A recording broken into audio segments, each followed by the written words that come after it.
Joke. I think, confidence is a big thing, especially in this industry.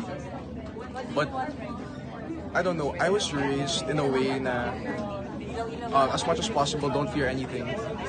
I think even if I fear, this industry, acting despite being scared of something is a good thing. It's bravery, it's courage. So, yeah, that's what I'd say on fear. So what are your realizations now na nasa showbiz na kayo? Kumusta yung mga experiences so far? Now,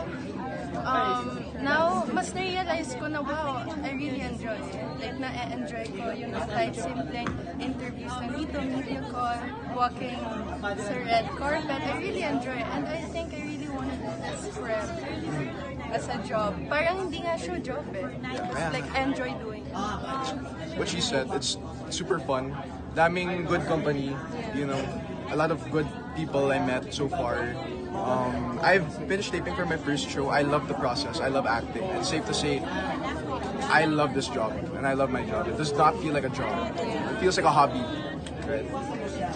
Sa mga ni-launch ngayon, meron na ba doon ng mga friends nyo or dati nyo na silang kilala or ngayon nyo lang din sila nakilala? I'm close with Angelina na po since best friends yung mom niya and mom ko. So, kids, bata pa lang po kami, magkakasama na kami nila Angelina. Well, kami ni Walker lately lang po sa mga shoots before the contract signing. Thank you. Picture lang kayo dalawa. Sige po.